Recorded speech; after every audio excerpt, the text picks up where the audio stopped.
আসসালামু আলাইকুম ওরহমতুল্লাহি ওয়াবারাকাতুহু। Hello viewers, welcome to Al Islam Shifa homeo. আমি ডাক্তার রবিউল ইসলাম আপনাদের সামনে উপস্থিত হয়েছি যৌন দুর্বলতার এক গুরুত্বপূর্ণ বিষয় নিয়ে। তাই যারা এই বিষয়টি জানতে চান ভিডিওটি সম্পূর্ণ দেখুন।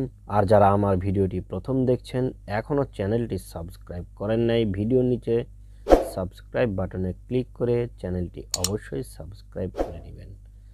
আর বেল আইকন বাটনে ক্লিক করে অল নোটিফিকেশন অন করে দিবেন, তাহলে যখনই আমি ভিডিও আপলোড করব সঙ্গে সঙ্গে আপনি তার নোটিফিকেশনটি পেয়ে যাবেন।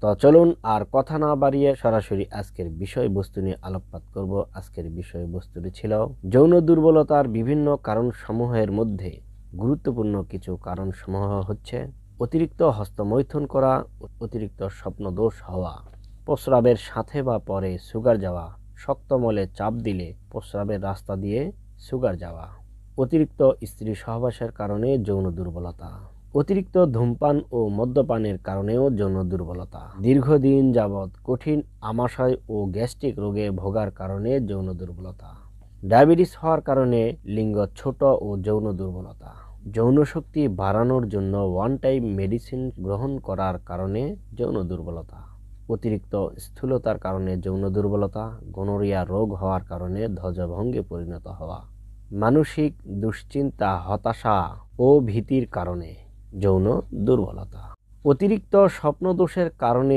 যাদের লিঙ্গ একেবারেই নিস্তেজ হয়ে গিয়েছে তাদের ক্ষেত্রে সেলেনিয়াম-30 অত্যন্ত কার্যকরী একটি মেডিসিন। এই মেডিসিনটি জার্মানি সেবন করতে হবে।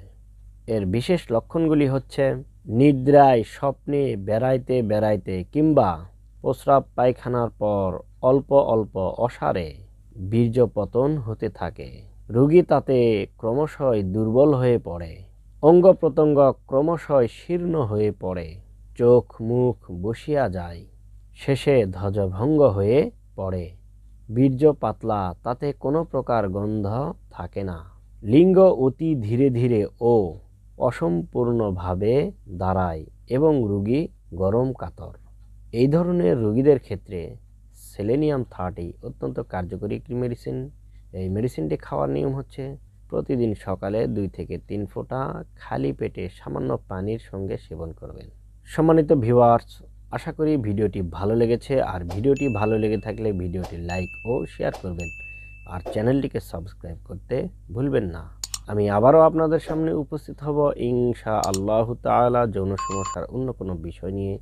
সেই সময় পর্যন্ত আপনারা সুস্থ ও ভালো থাকুন এই আশা ব্যক্ত করে আজ আমি আপনাদের কাছ থেকে বিদায় নিচ্ছি। আসসালামু আলাইকুম ওয়া রাহমাতুল্লাহি ওয়া বারাকাতুহু।